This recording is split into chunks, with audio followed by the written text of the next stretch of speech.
What is up, Brokey? Sork here, and again we are back with another video. Yes, we are back. So for today's video, let's talk about vlogging. You all know naman, nag-start tayo nung pandemic around 2020. So I've been vlogging for siguro 6 years na. O tama, 6 years na. Ganun. Medyo matagal-tagal na rin. Syempre, when it comes to vlogging, isa sa pinaka-importante dyan is how will you deliver your content to your audience. So syempre, factor dyan yung how you speak, ano ba yung content mo, sino ba yung audience mo, and the most important thing is yung gamit. Ano yung gagamitin mo para i-deliver yung mga contents mo na yan. So on my end, since motovlogging tayo, importante sa atin is yung camera. Ano tayo? Or on trial and error pa rin ang nangyari sa atin, no?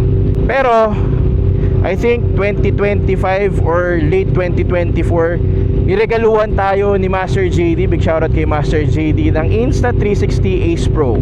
I've been using Insta360 before, pero yung X3, X4, ganyan. First time ko mag Insta360 na yan yung main camera ko, yung kinakabit ko sa helmet. Wala akong masabi. Kilala nyo naman ako, mahilig tayo mag night ride, right? So first off, ang tindi sa gabi nito.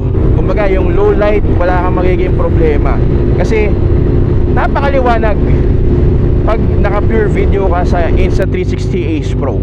Image quality, hindi siya nag-hang, hindi siya nag-error. No problem. In short, di ba? So tuwang-tuwa tayo dyan. But may mas igaganda pa pala yan.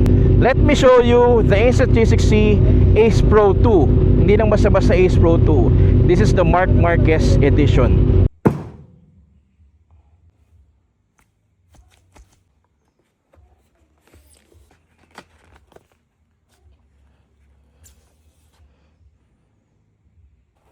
Super excited to check this one out. This is the Insta360 Ace Pro 2 Marc Marquez edition. So anong difference niya sa normal na Insta360 Ace Pro 2? If you will see, the power button may 93, yung sa may mic may 93 rin. May nakalagay na Marc Marquez din sa may harap. Mostly same lang naman, may mga red accents lang siya.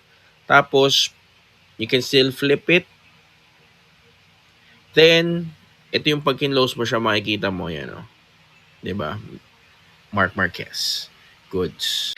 If you're a fan of MotoGP and Marc Marquez, definitely this is a must-have. Solid, 'di ba? Meron na siyang kasamang dalawang baterya, which is good. 128GB micro SD card. The standard mount, magnetic yan mga brokies, so sobrang convenient gamitin. Meron din siyang kasamang mic cap. USB-C cable, of course. A bunch of papers and stickers. Helmet chin mount 2.0. Iba na to mga brokies, so mas maganda na siya.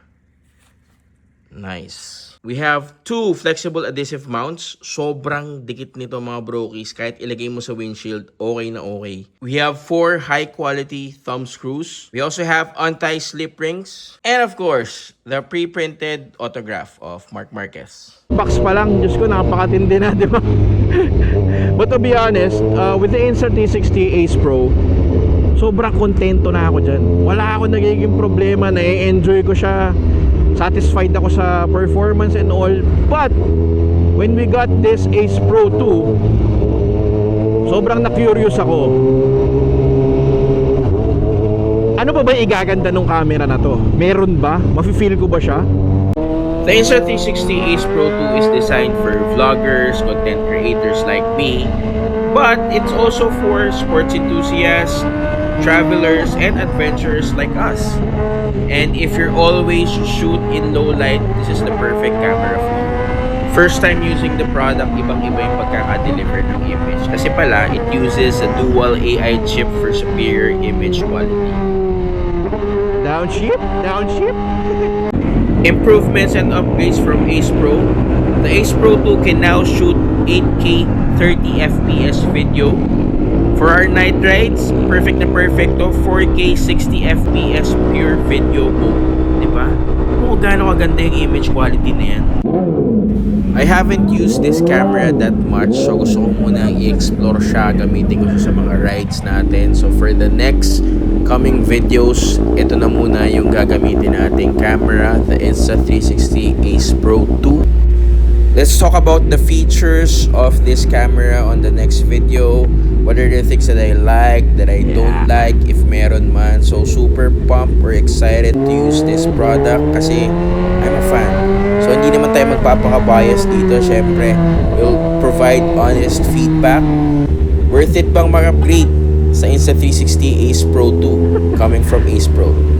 Abangan niyo yan, boy. Let's go. Peace out.